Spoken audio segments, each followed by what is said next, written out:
শুভেচ্ছা আমন্ত্রণ দুপুরের বাংলাদেশে। শুরুতেই শিরোনামগুলো জানাবো। বিশ্ব নেতাদের কাছে ফেব্রুয়ারিতে নির্বাচন আয়োজনের প্রত্যয় পুনর্ব্যক্ত করলেন ডক্টর ইউনূস। ভারসাম্যপূর্ণ গণতান্ত্রিক রাষ্ট্র গড়ে তোলাই লক্ষ্য। স্বচ্ছতা ও জবাবদিহিতা, আইনের শাসন নিশ্চিত করবার জন্য আমাদের নিরবচ্ছিন্নভাবে নাগরিক বান্ধব সংস্কার চালিয়ে যাচ্ছে। জাতিসংঘের প্রধান উপদেষ্টার বক্তব্য দিয়েছে ঐক্যবদ্ধ বাংলাদেশের বার্তা, জানালেন মির্জা ফখরুল। স্বাগত জানিয়েছে জামায়াত এনসিপিও। আমরা যারা রাজনৈতিক দলগুলো আছি আমাদের কোন রকমের সংশয় নেই, উই আর কনভিন্সড। নির্বাচন ফেব্রুয়ারিতে করার ব্যাপারে তো কোনো আপত্তি নেই, কিন্তু তার আগে কিছু বিষয় আছে গুরুত্বপূর্ণ যেগুলোকে সলভ করা দরকার। উদ্যোগগুলো সরকার গ্রহণ করার পথে সেগুলোকে পরিপূর্ণভাবে সমাপ্ত করা হয়।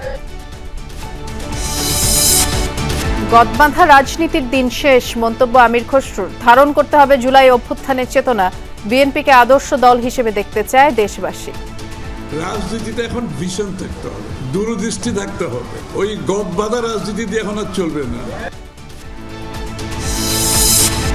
সেপ্টেম্বরে প্রতিদিন প্রায় 13,000 মানুষ ডেঙ্গু চিকিৎসা নিয়েছেন হাসপাতালে। 26 দিনে 66 জনের মৃত্যু। আগামী মাসে আরও অবনতির শঙ্কা। মহাষষ্ঠীর মধ্য দিয়ে রোববার শুরু হচ্ছে দুর্গাপূজার আনুষ্ঠানিকতা। মণ্ডপে মণ্ডপে দেবী দুর্গাকে বরণের প্রস্তুতি। শেষ মুহূর্তে প্রতিমায় তুলির আঁচড়। রাজধানীর আগারগাঁয়ে নির্বাচন ভবনে কথা বলছেন ইসি সচিব আখতার আহমেদ। আমরা সরাসরি যাচ্ছি। কমিশন অথবা সচিবালয়, এবং এটা খুব কষ্ট লাগে এগুলো বারবার বলার পরেও এটা আসে। আমি এটা ঠিক ফোরাম না, কিন্তু তারপর আমি বদলির কথাটা আসাতেই এই জিনিসগুলো নিশ্চয় সবারই সুবিধা অসুবিধা থাকবে। আমাদের সহকর্মী ওয়ার্ক লাইফ ব্যালেন্সের কথা বলে গেছেন। It's true, work life balance is important, but at what cost? Here we are at choice, not by chance. ধন্যবাদ আপনাদের সবাইকে।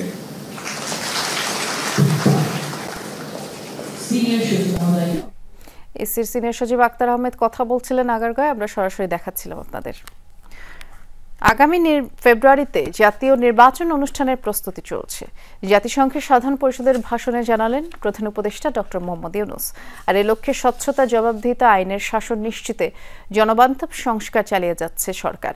ক্ষমতার ভারসাম্যপূর্ণ গণতান্ত্রিক রাষ্ট্র কাঠামো গড়ে তোলাই অন্তর্বর্তী সরকারের লক্ষ্য বলেও জানান তিনি। গাজা উপত্যকায় ইসরায়েলি আগ্রাসন বন্ধ, রোহিঙ্গা সংকট, বাংলাদেশ থেকে বিদেশে অর্থ পাচার এবং জলবায়ু সংকটের মতো ইস্যুগুলোতেও কথা বলেন প্রধান উপদেষ্টা। জাতিসংঘের ৮০তম সাধারণ অধিবেশনে ভাষণ দিতে স্থানীয় সময় বেলা 11:30টার দিকে মঞ্চে ওঠেন প্রধান উপদেষ্টা ডক্টর মোহাম্মদ ইউনূস। বাংলায় দেয়া বক্তব্যের শুরুতে বৈশ্বিক ও বাংলাদেশের রাজনৈতিক, সামাজিক ও অর্থনৈতিক সংকটের কথা তুলে ধরেন এই নোবেল জয়ী। যত অসম্ভবই মনে হোক না কেন, প্রধান উপদেষ্টা তার ভাষণে বলেন, আগামী বছরের ফেব্রুয়ারিতে জাতীয় নির্বাচন আয়োজনের প্রস্তুতি চলছে। জানান, স্বচ্ছতা, জবাবদিহিতা ও আইনের শাসন নিশ্চিত করতে নাগরিক বান্ধব সংস্কার প্রক্রিয়া ইতিমধ্যেই শেষের পথে। জনগণের ভোটে যে দলই ক্ষমতায় আসুক, সংস্কার বাস্তবায়নে কোনো বাধা থাকবে না বলে জানান তিনি। আপনারা জানেন যে আগামী বছরের ফেব্রুয়ারি মাসে আমরা জাতীয় নির্বাচন অনুষ্ঠানের প্রস্তুতি নিচ্ছি। পাশাপাশি স্বচ্ছতা ও জবাবদিহিতা, আইনের শাসন নিশ্চিত করবার জন্য আমাদের নিরবচ্ছিন্নভাবে নাগরিক বান্ধব সংস্কার চালিয়ে যাচ্ছে। ভাষণে জুলাই অভ্যুত্থান প্রসঙ্গ তুলে ধরেন প্রধান উপদেষ্টা। বলেন, গণ অভ্যুত্থান পরবর্তী বাংলাদেশের রূপান্তর পুরো বিশ্বের জানা উচিত। এই বছর আমরা জুলাই গণ অভ্যুত্থানের প্রথম বার্ষিকী পালন করেছি। যে অভ্যুত্থানে আমাদের তরুণ সমাজ স্বৈরাচারকে পরাভূত করেছিল, যার ফলে আমরা বৈষম্যমুক্ত, ন্যায় বিচার ভিত্তিক সমাজ বিনির্মাণের অভিযাত্রা নতুনভাবে শুরু করতে পেরেছি। ডক্টর ইউনূস উন্নয়নশীল দেশগুলো থেকে সম্পদ পাচার রোধে কঠোর আন্তর্জাতিক বিধিবিধান প্রণয়নের আহ্বান জানান। বলেন, বাংলাদেশের জনগণের টাকায় কেউ বিদেশে নিরাপদ আশ্রয় নিতে পারবে না। দেশের পাচার হওয়া অবৈধ সম্পদ পুনরুদ্ধার করা বর্তমানে আমাদের অন্যতম শীর্ষ অগ্রাধিকার। গত 15 বছরের দুর্নীতির মাধ্যমে শত শত কোটি ডলার অবৈধভাবে বিদেশে পাচার করা হয়েছে। আমরা নিরলসভাবে এই সম্পদ ফেরত আনার চেষ্টা করছি। রোহিঙ্গা সংকট প্রসঙ্গে ডক্টর ইউনূস উদ্বেগ জানিয়ে বলেন, এই ইস্যুতে এখনো কোনো সমাধান দৃশ্যমান নয়। রাখাইনে স্থিতিশীলতা আনার যে কোনো উদ্যোগে সহযোগিতা দিতে বাংলাদেশ প্রস্তুত বলেও জানান তিনি। 8 বছর পার হয়ে গেল, রোহিঙ্গা সংকটের কোনো সমাধান হলো না। উপরন্তু বাংলাদেশ প্রতিনিয়তই মায়ানমার থেকে আগত রোহিঙ্গাদের আশ্রয় দিয়ে চলেছে। স্পষ্টতই সাংস্কৃতিক পরিচয়ভিত্তিক রাজনীতির কারণে রোহিঙ্গাদের উপর অধিকার বঞ্চনা ও নির্যাতন রাখাইনে অব্যাহত রয়েছে। প্রধান উপদেষ্টার ভাষণে উঠে আসে ফিলিস্তিনে চালানো ইসরায়েলি আগ্রাসনের ইস্যুটিও। বলেন, ফিলিস্তিনের শান্তি প্রতিষ্ঠায় দ্বিরাষ্ট্রভিত্তিক সমাধান জরুরি। গাজায় শিশুরা না খেয়ে অকাল মৃত্যুবরণ করছে, বেসামরিক জনগোষ্ঠীকে নির্বিচারে হত্যা করছে, হাসপাতাল স্কুল সহ একটা গোটা জনপদ নিশ্চিহ্ন করে দিচ্ছে। জাতিসংঘের স্বাধীন তদন্ত কমিশনের সাথে আমরাও একমত যে আমাদের চোখের সামনেই একটি নির্বিচার গণহত্যা সংঘটিত হচ্ছে। আমাদের দুর্ভাগ্য যে মানব জাতির পক্ষ থেকে এর অবসানে আমরা সর্বোচ্চ চেষ্টা করছি না এখনো। ভাষণে তিনি তরুণ প্রজন্মকে চাকরি প্রার্থী নয় বরং উদ্যোক্তা হিসেবে গড়ে তোলার লক্ষ্য পুনর্ব্যক্ত করেন। এছাড়া জলবায়ু সংকট মোকাবেলায় প্রধান উপদেষ্টা জাতিসংঘকে লস অ্যান্ড ড্যামেজ ফান্ড দ্রুত কার্যকর করার আহ্বান জানান। জলবায়ু পরিবর্তনের বিরূপ প্রতিক্রিয়া প্রশমন লক্ষ্যের পাশাপাশি দেশীয় এবং আন্তর্জাতিক সংকট মোকাবেলায় পুরো বিশ্বকে এক থাকতে হবে, সেই সাথে গুরুত্ব দিতে হবে তরুণদের মতামতকে। পাশাপাশি পারমাণবিক সংকট কিংবা রোহিঙ্গা সংকটের মতো সমস্যাগুলো সমাধানে সকলের ঐক্যবদ্ধ প্রচেষ্টা জরুরি বলে জানিয়ে দিলেন প্রফেসর ডক্টর ইউনূস তার বাংলায় দেয়া ভাষণে। Ahmed Reza, Jamuna News, New York, যুক্তরাষ্ট্র। জাতিসংঘ সাধারণ পরিষদের প্রধান উপদেষ্টার বক্তব্যকে স্বাগত জানিয়েছে বিএনপি, জামায়াত ও এনসিপি। সরকার প্রধানের সফরসঙ্গী বিএনপি মহাসচিব বলছেন, এর মধ্য দিয়ে আন্তর্জাতিক সম্প্রদায়কে ঐক্যবদ্ধ বাংলাদেশের বার্তা তিনি দিয়েছেন। ফেব্রুয়ারিতে নির্বাচন নিয়ে আপত্তি নেই উল্লেখ করে তার আগে সংস্কার ও জুলাই সনদ বাস্তবায়নের উপর জোর দিয়েছেন জামায়াত ও এনসিপি নেতারা। সহকর্মী মাহফুজ মিশুর রিপোর্ট। অন্তর্বর্তী সরকার প্রধান হিসেবে টানা দ্বিতীয়বার জাতিসংঘ সাধারণ পরিষদে বক্তৃতা করলেন ডক্টর মোহাম্মদ ইউনূস। বাংলাদেশ রয়েছে বলে বিশ্বমঞ্চে দাঁড়িয়েও ঘোষিত সময়ে নির্বাচন নিয়ে সরকার এগোচ্ছে বলে জানান তিনি। আগামী বছরের ফেব্রুয়ারি মাসে আমরা জাতীয় নির্বাচন অনুষ্ঠানের প্রস্তুতি নিচ্ছি। জাতিসংঘ সাধারণ পরিষদের অধিবেশনে প্রধান উপদেষ্টার পাশেই ছিলেন বিএনপি মহাসচিব সহ 6 রাজনৈতিক নেতা। সরকারের পক্ষে কেবল পররাষ্ট্র উপদেষ্টা ছিলেন তখন। দেশের পাচার হওয়া অবৈধ সম্পদ পুনরুদ্ধার করা বর্তমানে আমাদের অন্যতম শীর্ষ অগ্রাধিকার। নির্বাচন ইস্যুতে সরকার প্রধানের বক্তব্য নিয়ে বিএনপির মনোভাব জানান দলটির মহাসচিব। জাতির যে ঐক্য, এই ঐক্যটাকে প্রকাশ করা, যেটাতে আমি মনে করি ইউনিক আপনার একটা এফোর্ট, এবং বাংলাদেশের প্রেক্ষিতে এটা খুবই প্রয়োজন। গত কিছুদিন ধরে তিনি যে কথাগুলো বলে আসছে, এই ব্যাপারে আমাদের অন্তত কোনো সংশয় নেই। আমরা যারা রাজনৈতিক দলগুলো আছি, আমাদের কোনো রকমের সংশয় নেই। উই আর কনভিন্স যে আপনার 26-এর আপনার ফেব্রুয়ারিতে নির্বাচন হবে। আনুষ্ঠানিকভাবে নিজেদের অবস্থান জানান জামায়াতের নায়েবা আমির। নির্বাচন ফেব্রুয়ারিতে করার ব্যাপারে তো কোনো আপত্তি নেই, কিন্তু তার আগে কিছু বিষয় আছে গুরুত্বপূর্ণ, যেগুলোকে সলভ করা দরকার। আমাদের জুলাই চার্টারেরও 3 অংশ। এক হচ্ছে ঐকমত্য পোষণ করা, আইনি ভিত্তি দেওয়া, আর তার ভিত্তিতে আগামী নির্বাচন অনুষ্ঠান করা। একটা হয়েছে, আমরা একমত হয়েছি, বাকি 2টা বাকি আছে। প্রায় অভিন্ন অবস্থানে জাতীয় নাগরিক পার্টিও। দলটিও সন্তুষ্ট সরকার প্রধানের বক্তব্যে।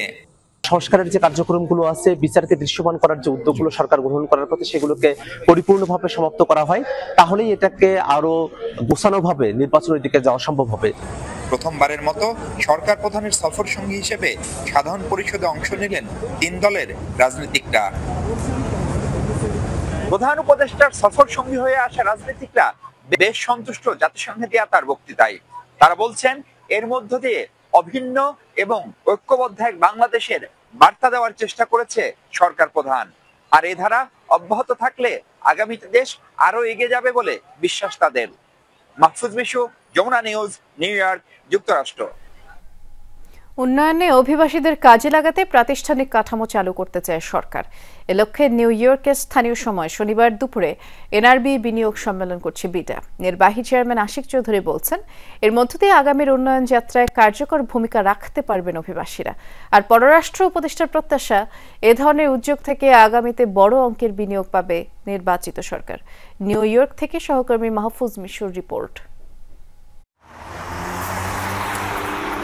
শনিবার নিউ ইয়র্ক স্থানীয় সময় বিকেলে উদযাপন করা হচ্ছে এনআরবি কানেক্ট ডে। প্রায় 500 অনাবাসী বাংলাদেশির এই আয়োজনে কথা বলবেন প্রধান উপদেষ্টা প্রফেসর ডক্টর মোহাম্মদ ইউনূস। বছরে দেশে ও বিদেশে আলাদা বিনিয়োগ সম্মেলন করার পরিকল্পনা থেকে নিউ ইয়র্কে এই আয়োজন করছে বিটা। উদ্দেশ্য, উন্নয়ন যাত্রায় অভিবাসীদের সম্পৃক্ততা বাড়ানো। নলেজ শেয়ারিং বলেন বা যে কোনো, বা আমার মতো যারা এনআরবি ছিলেন কিন্তু বাংলাদেশে ফেরত গিয়ে বাংলাদেশে কন্ট্রিবিউট করতে চান, সেটার পয়েন্ট অফ ভিউ থেকে বলেন, এই সব জায়গা থেকে আমাদের মনে হয় যে বাংলাদেশ সরকারের সাথে এনআরবিদের যে বা ডায়াসপোরার যে এঙ্গেজমেন্টটা, সেই এঙ্গেজমেন্টটাকে আরো জোরদার এবং একটা স্ট্রাকচারে নিয়ে আসা দরকার। তা আমরা সেই স্ট্রাকচারে নিয়ে আসা উপলক্ষে আসলে এনআরবি কানেক্টটা করছি। সরকার বলছে, জুলাই অভ্যুত্থানের পর প্রবাসীরা সরকারের সাথে কাজ করতে চাইলেও সেটি পুরোপুরি বাস্তবায়িত হয়নি। নির্বাচিত সরকার তা করলে সুফল পাবে বাংলাদেশ। একটা ইনভেস্টমেন্টের আগে কিন্তু ইনভেস্টররা অনেক কিছু দেখেন এবং প্রচুর সময় নেন। কাজেই আমরা যদি আশা করি যে আমরা এটা করবো আর কালকে তার আগে টাকা পয়সা নিয়ে হাজির হয়ে যাবেন, সেটা হবে না। অনেকেই যারা ইনভেস্ট করবেন তারা কিন্তু অপেক্ষা করতেছেন যে দেশের পরিস্থিতি কি দাঁড়ায় সেটার উপরে। যেহেতু আমরা এখন একটা নির্দ্বিধায় এখন বলতে পারি যে সরকার একটা ইলেকশনের দিকে এগোচ্ছে, কাজেই এটাকে পজিটিভলি নেবে সবাই। আমরা আশা করছি যে বড়সড় একটা কিছু ইনভেস্টমেন্টের দিকে হয়তো যাবে আগামীতে এটার পর ফলে। প্রধান উপদেষ্টার পাশাপাশি তার সফর সঙ্গীরাও অংশ নিচ্ছেন এই আয়োজনে। তাদেরকে আমরা কনভিন্স করার চেষ্টা করবো কি কি ক্ষেত্রে বাংলাদেশে ইনভেস্টমেন্টের সুযোগ আছে, কোন কোন ক্ষেত্রে। Mahfuz Mishu, Jamuna News, New York, যুক্তরাষ্ট্র। দীর্ঘ 16 বছর পর অনুষ্ঠিত হচ্ছে কুমিল্লা দক্ষিণ জেলা বিএনপির সম্মেলন। ভার্চুয়ালি যোগ দেবেন দলের ভারপ্রাপ্ত চেয়ারম্যান তারেক রহমান। আমরা এ বিষয়ে আরো বিস্তারিত জানবো। আমাদের সহকর্মী খোকন চৌধুরী অপেক্ষা করছেন। খোকন, সম্মেলনে নেতাকর্মীদের উপস্থিতি কেমন দেখছেন? কেন্দ্রীয় নেতারা কি বলছেন, একটু বিস্তারিত করে জানাবেন।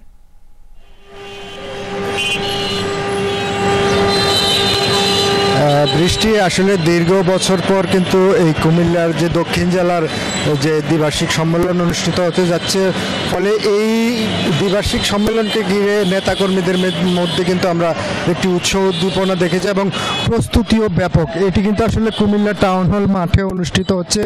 এর আনুষ্ঠানিকতা মূলত বিকেল 3টা থেকে শুরু হওয়ার কথা। এই অনুষ্ঠানে প্রধান অতিথির বক্তব্য কিন্তু রাখবেন বিএনপির ভারপ্রাপ্ত চেয়ারম্যান তারেক রহমান এবং প্রধান বক্তা হিসেবে থাকার কথা রয়েছে সালাউদ্দিন আহমেদ চৌধুরী। তো ফলে আসলে নেতাকর্মীদের যে উৎসাহ উদ্দীপনা সেটি আমরা লক্ষ্য করছি এবং কুমিল্লা শহর কিন্তু ইতিমধ্যে সাজ রবে সেজেছে এই সম্মেলনকে ঘিরে। তো এখন পর্যন্ত কিন্তু আসলে নেতাকর্মীদের বিশেষ করে টাউন হল এলাকায় কিন্তু আমরা সেরকম দেখিনি। হয়তো আরও কিছুক্ষণ পর হয়তো বিভিন্ন উপজেলা থেকে তাদের নেতাকর্মীরা আসা শুরু করবেন। তো এখন পর্যন্ত কিন্তু এই নামাজের বিরতি রয়েছে এবং অতিথিদেরও কাউকে আমরা এখনো আসতে দেখিনি। হয়তো অল্প কিছুক্ষণের মধ্যে হয়তো তারা কুমিল্লা এসে পৌঁছবেন, আমরা এমনটি এখানকার যারা রয়েছেন তাদের সঙ্গে কথা বলে জেনেছি। তো ফলে এই আজকের এই সম্মেলনকে ঘিরে কিন্তু আসলে বিএনপির যে আগামী দিনের কুমিল্লার যে রাজনীতি, অর্থাৎ জেলার রাজনীতি এবং নির্বাচনকে ঘিরে কিন্তু আসলে অনেক কিছুই নির্ভর করে এবং নেতাকর্মীরা অপেক্ষা রয়েছেন তাদের যে প্রাণপ্রিয় নেতা তারেক রহমানের পক্ষ থেকে কি ধরনের নির্দেশনা আসে সেই অপেক্ষাটুকু কিন্তু নেতাকর্মীরা আছেন। ধন্যবাদ, আপনি বিস্তারিত জানাচ্ছিলেন। নতুন বাংলাদেশে গদমাথা রাজনীতির দিন শেষ বলে মন্তব্য করেছেন বিএনপির স্থায়ী কমিটির সদস্য আমির খসরু মাহমুদ চৌধুরী। বলেছেন, জুলাই আগস্ট অভ্যুত্থানের পর মানুষের মনস্তাত্ত্বিক পরিবর্তন এসেছে, সেটি ধারণের মাধ্যমে আগামী রাজনীতি করতে হবে। সকালে রাজধানীর জিয়া উদ্যানে ঢাকা মহানগর উত্তর বিএনপির আয়োজনে জিয়া সুইমিং কার্নিভাল প্রতিযোগিতা এবং পুরস্কার বিতরণ অনুষ্ঠানে এসব কথা তিনি বলেছেন। বিএনপিকে একটি আদর্শ দল হিসেবে দেখতে চায় জনতা, উল্লেখ করে ক্রীড়াঙ্গনকে ভিন্ন মাত্রায় নিয়ে যাওয়ার প্রতিশ্রুতিও ব্যক্ত করেন আমির খসরু। জানান, দেশের সব মানুষ যেন সুযোগ পায়, সেজন্যই রাজনীতি, অর্থনীতির পাশাপাশি স্পোর্টসকেও গণতন্ত্রায়ন করতে হবে। রাজনীতিতে এখন ভিশন থাকতে হবে, দূরদৃষ্টি থাকতে হবে। ওই গদবাঁধা রাজনীতি দিয়ে এখন আর চলবে না। আপনাকে নতুন নতুন ধারণা নিয়ে জনগণকে উদ্বুদ্ধ করতে হবে এবং নতুন প্রজন্মকে উদ্বুদ্ধ করতে হবে। বাংলাদেশের মানুষের মনোজগতে বড় পরিবর্তন আসছে, এটা আমাদেরকে ধারণ করতে হবে। এটা ধারণ করতে না পারলে রাজনীতি চলবে না। আয়নাঘরের মতো সংস্কৃতি বাংলাদেশে আওয়ামী লীগ সরকার শুরু করেছিল বলে মন্তব্য করেছেন বাংলাদেশ জামায়াত ইসলামীর আমির ডাক্তার শফিকুর রহমান। শনিবার সকালে ফোরাম অফ ডিপ্লোমা ইঞ্জিনিয়ার্স বাংলাদেশের বার্ষিক কাউন্সিল অধিবেশনে কাকরাইলের ডিপ্লোমা ইঞ্জিনিয়ার্স ইনস্টিটিউটে আলোচনা সভায় প্রধান অতিথির বক্তব্যে তিনি বলেছেন, জামায়াত ক্ষমতায় এলে দাবি আদায় জনগণকে আর রাস্তায় নামতে হবে না। যে শিক্ষা মানুষকে নিচে নামিয়ে দেয় সেই শিক্ষা আর দেয়া হবে না। যুবকরা যোগ্যতা অনুযায়ী কাজ পাবে, কিন্তু বিগত সরকারের কারণে গত অর্ধ শতাব্দীতেও সেই পরিবেশের তৈরি করা যায়নি। বিপক্ষে গেলেও সাংবাদিকদের সাহসিকতার বিকাশ ঘটানোর সুযোগ দেওয়া হবে বলেও মন্তব্য করেন তিনি। বলেন, 5 বছরে উন্নয়নের বুলেট ট্রেন চালু না করতে পারলেও উন্নয়নের এক্সপ্রেস ট্রেন চালু করবে জামায়াত। আমরা আশা করি জাতির জন্য ভালো কিছু সুপারিশ করা যাবে ইনশাল্লাহ, যেখানে আমরা আশা করি যে আপনারা ইনসাফ পাবেন। আমরা শুধু পরস্পরের দোষ ত্রুটি নিয়ে পড়ে না থেকে, কামড়ি না থেকে, নিজের ইতিবাচক কর্মসূচি নিয়ে জাতিকে আমরা আশা জাগা নিয়ে কর্মসূচি নিয়ে সামনে এগিয়ে যাই। চলতি মাসের 26 দিনে 13,000-এর বেশি মানুষ ডেঙ্গু আক্রান্ত হয়ে হাসপাতালে ভর্তি হয়েছেন, আর মৃত্যু হয়েছে 66 জনের। এবছরের মধ্যে আক্রান্ত ও মৃত্যু সবচেয়ে বেশি চলতি মাসেই। আগামী মাসে ডেঙ্গু পরিস্থিতির আরও অবনতির আশঙ্কা করছেন কীটতত্ত্ববিদরা। আরও জানাচ্ছেন সহকর্মী হাসান মিসবাহ। শরীরে তীব্র জ্বর, সঙ্গে আরও নানা উপসর্গ। নরসিংদী থেকে শুক্রবার রাজধানীর ডিএনসিসি হাসপাতালে এসেছেন শাহাদাত হোসেন। ডেঙ্গু সন্দেহে তাকে ভর্তির পরামর্শ দিলেন চিকিৎসক। ছুটির দিনেও জরুরি বিভাগে রোগীর ভিড়। এর মধ্যে ডেঙ্গুর উপসর্গ নিয়ে আসা রোগীর সংখ্যা কম নয়। রাজধানীর অন্য হাসপাতালগুলোর মধ্যে এখানেই সবচেয়ে বেশি ডেঙ্গু রোগী ভর্তি। বছরের মধ্যে সবচেয়ে বেশি রোগী এখন সারা দেশ থেকেই এসেছেন তারা। প্রচুর ডেঙ্গু রোগী আসছে। এই মুহূর্তে আমাদের হাসপাতালে বিগত বছরের মধ্যে সবচেয়ে বেশি ডেঙ্গু রোগী আছে, এবং এখন গরম পড়তেছে, বাসার আশেপাশে প্রচুর পানি জমে থাকতেছে, এবং আগামী 1 মাসও যদি গরম পড়ে ডেঙ্গু রোগী বাড়তে থাকবে। স্বাস্থ্য অধিদপ্তরের তথ্য বলছে, এই সপ্তাহে প্রায় 3,500 ডেঙ্গু রোগী হাসপাতালে ভর্তি হয়েছেন। কমানো যাচ্ছে না মৃত্যুও। গত মাসের চেয়ে এই মাসে মৃত্যুর সংখ্যা দ্বিগুণের কাছাকাছি। ডেঙ্গু রোগীর জন্য কিন্তু আমার 2 ঘন্টা 3 ঘন্টা সময় অত্যন্ত মূল্যবান, যদি ক্রিটিক্যাল পিরিয়ডের মধ্যে থাকে। নিকটবর্তী যে হাসপাতাল আছে প্রথমে ওইখানে উপস্থিত হন, আপনি প্রাথমিক চিকিৎসাটা নেন, তারপরে ওনারা যদি বলে তখন মুভ করেন। আপনি নিজের থেকে মুভ করেন না। আমার ধারণা রোগীগুলা নিজের থেকে মুভ করতেছে, অনেক দূর থেকে আসতেছে ঢাকাতে। এইখানে একটা সমস্যা হচ্ছে। আক্রান্ত ও মৃত্যু বাড়লেও নেই মশা মারার আয়োজন। সারা দেশেই বেড়েছে মশার উৎপাত। গবেষণা বলছে, আগামী মাসে ডেঙ্গু পরিস্থিতির আরও অবনতি হতে পারে। যে এডিস মশার ঘনত্বের যে ইন্ডেক্সটি এখন রয়েছে, সেটি ডেঙ্গু ছড়ানোর জন্য বেশ উপযোগী মাত্রায় রয়েছে। একদিকে ডেঙ্গু রোগী, এডিস মশার ঘনত্ব বেশি আছে এবং উপযোগী পরিবেশ, এই 3টা থাকার কারণে এপিডেমিওলজিক্যাল যে ট্রায়াঙ্গেল যেটি আমরা দেখছি, সেখান থেকে আমরা যে ফরকাস্টিং মডেলটি তৈরি করছি, সেখানে দেখা যাচ্ছে যে অক্টোবর মাসে ডেঙ্গু পরিস্থিতি বেশ ভয়াবহ হওয়ার একটি ঝুঁকি আছে। স্বাস্থ্য বিভাগ জানিয়েছে, ডেঙ্গু আক্রান্ত হয়ে সারা দেশের বিভিন্ন সরকারি বেসরকারি হাসপাতালে বর্তমানে চিকিৎসা নিচ্ছেন 2,000-এর বেশি রোগী। হাসান মিসবাহ, যমুনা নিউজ, ঢাকা। ঢাকা বিশ্ববিদ্যালয় এলাকায় মেট্রো স্টেশনের নিচে মাদকাসক্ত পাগল ভবঘুরে মুক্ত করতে ডাকসুর উচ্ছেদ অভিযান চলছে, আর এ নিয়ে যমুনা টেলিভিশন রিপোর্ট প্রচার করেছিল। এ বিষয়ে আরো তথ্য জানাবেন আমাদের সহকর্মী রেদওয়ান আহমেদ। রেদওয়ান, আপনার একটি রিপোর্টে আমরা দেখেছিলাম যে ঢাবি ক্যাম্পাস এলাকার এই বিষয়টি। আজকের উচ্ছেদ অভিযান নিয়ে কি তথ্য আছে একটু বিস্তারিত করে জানাবেন। বৃষ্টি, মূলত ঢাকা বিশ্ববিদ্যালয় এলাকায় যে মেট্রোর যে পিলারগুলো রয়েছে, সেই পিলারের নিচে যে 3 ফিট থেকে 4 ফিট যে জায়গাগুলো আসলে সৌন্দর্য বর্ধন কিংবা গাছ লাগানোর জন্য ব্যবহার করা হচ্ছিল, সেই জায়গাগুলোতেই কিন্তু আসলে এই যে ভবঘুরে ছিন্নমূল মানুষের এরকম অস্থায়ী যে বস্তিগুলো, সেগুলো কিন্তু গড়ে উঠেছে। আমরা দেখিয়েছিলাম গত 4 দিন আগের সেই রিপোর্টে যে এই মানুষগুলো কিন্তু আসলে দিনের বেলায় অসহায়ত্বের যে সুযোগে তারা এখানে থাকেন, কিন্তু রাত হলে কিন্তু তাদের যে অপরাধ অপকর্ম সেটি কিন্তু ক্রমশই বেড়ে যায়। আমরা এমন কয়েকজনের সাথেও কথা বলেছি যেখানে তারা অভিযোগ করছিলেন যে এইরকম যে ছিন্নমূল মানুষরা আছেন তারা মূলত রাত গভীর হলে কিন্তু নানা রকম অপরাধ অপকর্মের সাথে জড়িয়ে যান, এবং এই কর্মকাণ্ডগুলো যেন ঢাকা বিশ্ববিদ্যালয় এলাকায় না হয় সেজন্যই কিন্তু মূলত আজকের এই অভিযান। এবং এই অভিযান যারা পরিচালনা করছেন তাদের একজনের সাথে একটু কথা বলতে চাই। ডাকসুর যে সমাজসেবা সম্পাদক জুবায়ের আছেন এখানে, তিনি মূলত আজকের এই অভিযানটি করছেন, যিনি এই ডাকসুর সমাজসেবা সম্পাদক এবং প্রক্টোরিয়াল টিমের সহযোগিতায় তিনি আজকের এই অভিযানটি করছেন।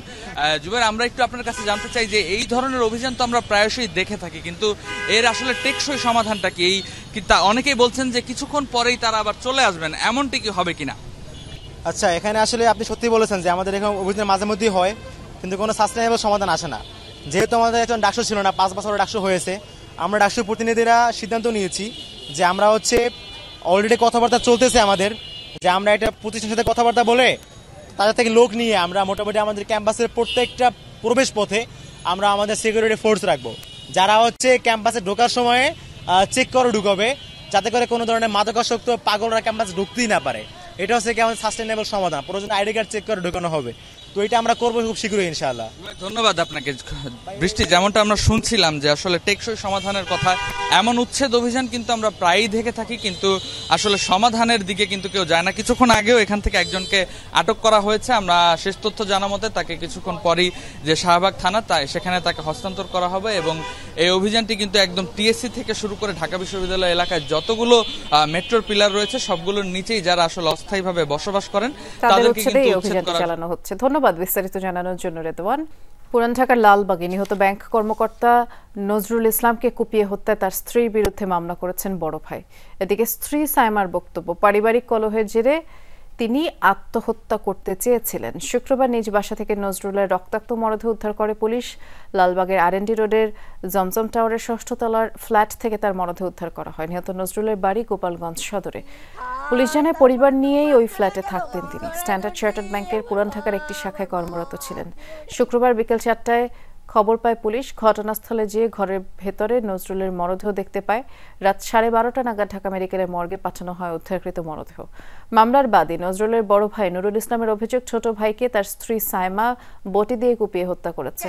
বাসায় তখন শাশুড়ি এবং 2 শিশু সন্তান উপস্থিত ছিলেন। একসাথে আমরা থাকি, খাই, তারপরে তোমার ছেলে গেল, আমি জড়াই ধরছি, আমার মা হাত দিয়ে ওটা নিয়ে। শুরু হয়েছে ভোজ্য তেলের দাম বৃদ্ধির পাঁয়তারা। বিশ্ববাজারে দাম বেশি, তাই স্থানীয় বাজারেও সমন্বয়ে তাগিদ দিয়েছে ভোজ্য তেল উৎপাদক সমিতি। তবে উৎপাদকদের প্রস্তাবিত দামে সরকার সম্মত হয়নি। লিটারে 10 টাকা বৃদ্ধির প্রস্তাব দেওয়া হলেও 1 টাকা বাড়াতে রাজি হয় সরকার। দামের এই আলোচনার মধ্যেই বাজারে সংকট তৈরি হয়েছে। কৌশলে ঘাটতি তৈরি করে দাম বাড়িয়ে দেয়া হচ্ছে। ভোক্তার অপরিহার্য খাদ্যপণ্য ভোজ্য তেল। নানা ধরনের তেলের মধ্যে চাহিদায় তুঙ্গে সয়াবিন। সিংহভাগ আমদানি নির্ভরতার কারণে দেশে নানা সময়ে বাড়ে এই পণ্যের দাম। বিশ্ববাজারে হঠাৎ করেই সয়াবিনের মূল্য বৃদ্ধির কারণে স্থানীয় বাজারে শুরু হয়েছে দাম বৃদ্ধির তোড়জোড়। রাজধানীর পাইকারি এবং খুচরা বাজারে এরই মধ্যে পাল্টে গেছে দৃশ্যপট। তৈরি করা হয়েছে সয়াবিন তেলের ঘাটতি। উৎপাদনকারী প্রতিষ্ঠানের প্রতিনিধিরা জানিয়েছে শিগগিরই বাড়বে দাম। আমরা যারা সাধারণ মানুষ, আমরা তাদের হিসাবে তো আঙ্গ আর কম থাকার দরকার। কর্তৃপক্ষের কাছে আমার এটাই অনুরোধ, আপনারা বাজারটা একটু মনিটরিং করে দাম যে কোনো মূল্য একটু স্থিতিশীল করার জন্য অনুরোধ থাকবে আর কি। প্রশ্ন হচ্ছে আন্তর্জাতিক বাজারে দাম বৃদ্ধির প্রবণতা কেমন? তথ্য বলছে 3 মাস ধরে বিশ্ববাজারে ওঠানামা করছে সয়াবিন তেলের দাম। গেল মে মাসে প্রতি টন সয়াবিনের দাম ছিল $1180। জুলাই মাসে ওই দাম আরও বৃদ্ধি পায়, তবে আগস্টে কমতে থাকে দাম। এখন প্রতি টনের দাম $1250 আশেপাশে। পার লিটারে 10 টাকা বাড়বে এরকম একটা ওরা আভাস দেওয়া গেছে, তাই মাল শর্টেজ নেই। সানফ্লাওয়ার যেমন যে 5 লিটার তেলগুলো 1850 ছিল, এগুলো এখন 2050। প্রতি লিটারে 10 টাকা দাম বৃদ্ধির প্রস্তাব দিয়েছে উৎপাদক সমিতি। এখনও সেই প্রস্তাব আমলে নেয়নি বাণিজ্য মন্ত্রণালয়। তবে পাইকারি বাজারে তেলের ঘাটতি দেখা গেছে, খুচরা বাজারে এখনও প্রভাব পড়েনি। ডিলার এসে বলছে যে সামনে তেলের দাম বাড়বে, আর তেল এখন একটু সংকট দেখা দিচ্ছে 1 লিটার তেলটা, আর 2 লিটার 5 লিটার মোটামুটি স্বাভাবিকভাবে আমরা পাচ্ছি। আর এমনি বলছে সামনে তেল কম আসতে পারে বা তেলে একটা সংকট দেখা দিতে পারে। বলে নাই যে কবে থেকে হবে সিদ্ধান্ত তা বলতে পারে নাই, বলছে যে তেলের রেট বাড়বে, এই কথা বলছে আর কি আমাদেরকে। বছরে দেশে ভোজ্য তেলের চাহিদা প্রায় 24 লাখ টন, স্থানীয়ভাবে উৎপাদন হয় চাহিদার 10 থেকে 20%। রিমন রহমান, যমুনা নিউজ, ঢাকা। রোববার শুরু মহাষষ্ঠী। এদিন দেবী দুর্গা অধিবাস করবেন মর্তে। 1 বছর পরে দেবী আসছেন, তার আগমন উপলক্ষে জোরেশোরে প্রস্তুতিও চলছে। যদিও গত প্রায় 2 মাস ধরেই সনাতন ধর্মাবলম্বীরা প্রস্তুত হচ্ছেন, তাই বেশিরভাগ প্রস্তুতিই সম্পন্ন। বাদবাকি কাজ গোছানোর প্রক্রিয়া চলছে। সীমান্ত এলাকা সহ সারা দেশে 2857টি পূজা মণ্ডপের নিরাপত্তায় 430 প্লাটুন বিজিবি মোতায়েন করা হয়েছে। দেবী আগমনের প্রস্তুতি সম্পর্কে জানাচ্ছেন সহকর্মী সুমাইয়া ঐশী। ক্যামেরা ছিলেন আরেক সহকর্মী রানা হোসেন।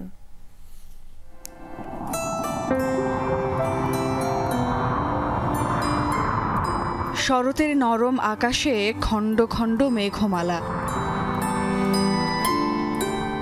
মিষ্টি বাতাসের তোড়ে মাঝে মাঝেই শ্বেত শুভ্র মেঘরাশি সরে উঁকি দেয় চোখ ধাঁধানো নীল। কখনো রোদ্দুর, আবার কখনো অনবরত বৃষ্টি। এই নিয়েই আমাদের শরৎ। আর এমন শারদ দিন এলেই মনে হয় এই তো দুর্গা এলো।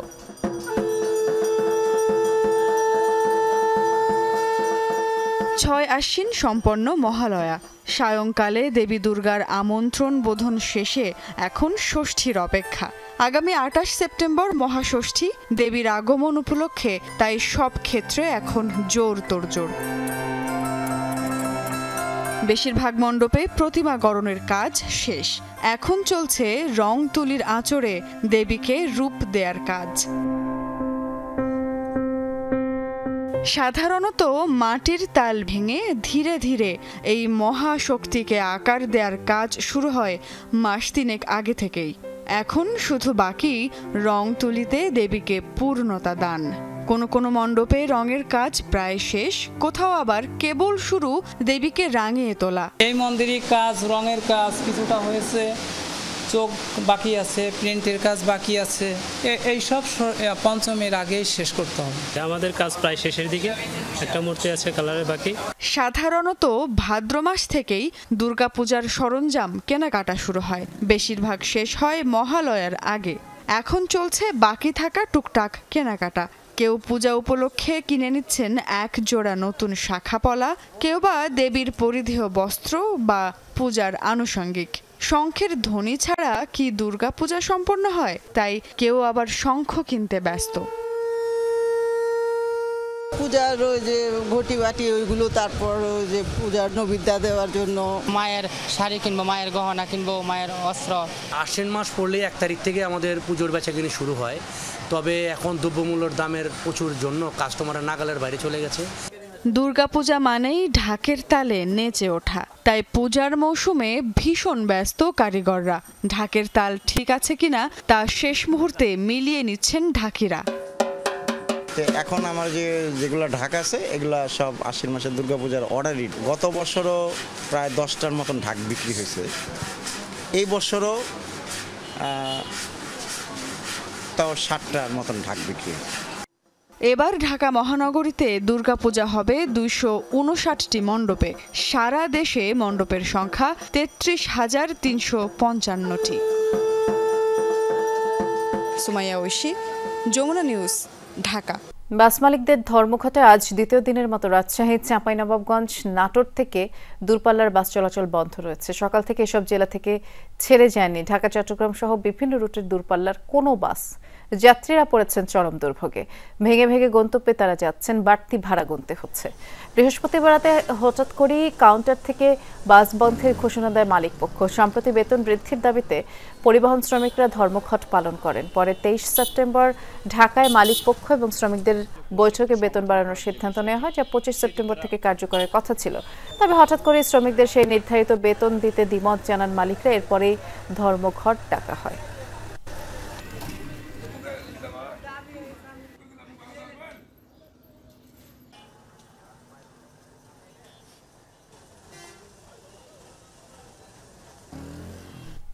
এ বিষয়ে আরো খবর জানবো সহকর্মী তারেক মাহমুদের কাছ থেকে। তিনি রাজশাহীতেই আমাদের জন্য অপেক্ষা করছেন। তারেক, 2 দিন হলো ধর্মঘট চলছে, যাত্রীরা প্রচুর ভোগান্তি পোহাচ্ছেন। এই সমস্যা সমাধানে কোনো ধরনের আশ্বাস বা কোনো উদ্যোগ দেখলেন কিনা? বৃষ্টি সমস্যার সমাধানে এখন পর্যন্ত মালিক পক্ষের কাছে থেকে এবং শ্রমিকদের সাথে যারা নেতৃবৃন্দ রয়েছে তাদের সাথে আমি কথা বলেছি, কোনো ফলপ্রসূ আলোচনা কিন্তু এখনও হয়নি। সে কারণে এই যে সমস্যার সমাধানটি এবং কবে থেকে আসলে বাস চলাচল করবে রাজশাহীর শিরোইল বাস স্ট্যান্ড, এই যে ঢাকা বাস স্ট্যান্ড থেকে ঢাকার বাসগুলো, সেটি নিয়ে সমাধান না হওয়ায় যাত্রীরা সকাল থেকে এসে তারা দেখছেন তারা টিকিট না পেয়ে কিন্তু তারা বাসায় চলে গিয়েছেন এবং যাদের একদমই খুব জরুরি প্রয়োজন তারা ট্রেনে গিয়েছেন। শুধু একটি মাত্র বাস, একতা ট্রান্সপোর্ট যে বাসটি, সেই বাসে সেই কাউন্টারটিতে কিন্তু সকাল থেকে প্রচুর পরিমাণে ভিড়, সেখানে কিন্তু অনেকে টিকিট পাচ্ছে না, সেটিও আমি দেখেছি। এবং একই সাথে আমি রাজশাহীর এই শিরোইল বাস স্ট্যান্ডে যেমনটি দেখেছি যে বাস না পেয়ে কিন্তু অনেকে বিপাকে পড়েছেন এবং অনেকে অগ্রিম টিকিট কেটে তাদের টাকাও ফেরত দেওয়া হচ্ছে না, তারা এমনটি অভিযোগ করেছেন। এবং সেই সাথে তারা টিকিট কাটার পরে তাদের জন্য যে বিকল্প বাস রাখা হবে সেটাও রাখা হয়নি। এবং যাত্রীরা যারা টিকিট কেটেছিলেন ফোনে পরিবহনের যারা কর্মকর্তা রয়েছে তাদের ফোন দিলেও সেদিক থেকেও সাড়া মিলছে না। বিভিন্ন অভিযোগ সকাল থেকে আমি শুনেছি। এবং রাজশাহীর এই শিরোইল বাস স্ট্যান্ডে যেমন কেটিসি হানিফ, দেশ ট্রাভেলস, ন্যাশনাল ট্রাভেলস এবং শ্যামলী পরিবহন সহ কয়েকটি ঢাকার যে বাস প্রতিদিনই এই শিরোইল বাস স্ট্যান্ড থেকে চলাচল করে, সেখানে এই যে রাস্তাগুলো রয়েছে রাস্তাগুলোতে কিন্তু বাসের যে সারিবদ্ধভাবে থাকে সেখানে কিন্তু একদমই ফাঁকা। এবং এই সমস্যার সমাধান নিয়ে আসলে মালিক পক্ষেদের কাছ থেকে এবং যারা শ্রমিক নেতৃবৃন্দ রয়েছে তাদের কাছে কোনো সদুত্তর পাওয়া যায়নি। তবে তারা বলছেন যে আজকে সন্ধ্যা বা রাতে তারা বসবেন এবং ঢাকাতেও কিন্তু তাদের মালিক পক্ষের সাথে কিন্তু বসবেন শ্রমিকরা, বসে হয়তো এর সমাধান সিদ্ধান্ত নিতে পারবে। ধন্যবাদ বিস্তারিত জানানোর জন্য তারেক। পাহাড়ে নারী নিপীড়ন বন্ধ এবং জড়িতদের শাস্তির দাবিতে খাগড়াছড়িতে যুগ্ম ছাত্র জনতার ব্যানারে সকাল সন্ধ্যা সড়ক অবরোধ চলছে। ভোর 6টা থেকে বেশ কিছু স্থানে টায়ার জ্বালিয়ে গাছের গুড়ি ফেলে সড়ক অবরোধ করা হয়। এতে আটকা পড়ে ঢাকা সহ বিভিন্ন স্থান থেকে ছেড়ে যাওয়া খাগড়াছড়ি-গাবী 900 কোচ। অবরোধের কারণে শহর থেকে দূরপাল্লার বাস ছেড়ে যায়নি, অভ্যন্তরীণ রুটেও যান চলাচল বন্ধ। অপ্রীতিকর পরিস্থিতি এড়াতে শহরের বিভিন্ন স্থানে অতিরিক্ত পুলিশ মোতায়েন করা হয়েছে।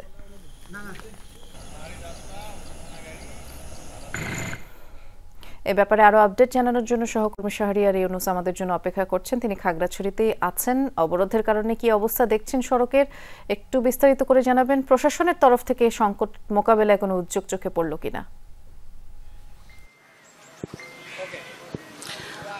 বৃষ্টি অবরোধের বেশ কয়েক ঘন্টা পার হতে চলল।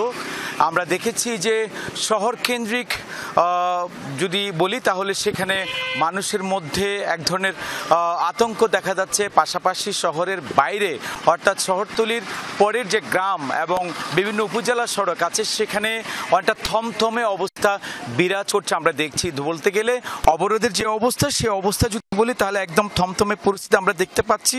শহরতলির আশপাশ ছাড়াও বেশ কয়েকটি উপজেলা সড়কে বিক্ষোভকারীরা পিকেটিং করছে, সড়কে টায়ার জ্বালিয়েছে, সড়কের পাশের গাছ কেটে রাস্তার উপর ফেলে ব্যারিকেড দিয়েছে, সেটা আমরা দেখতে পাচ্ছি।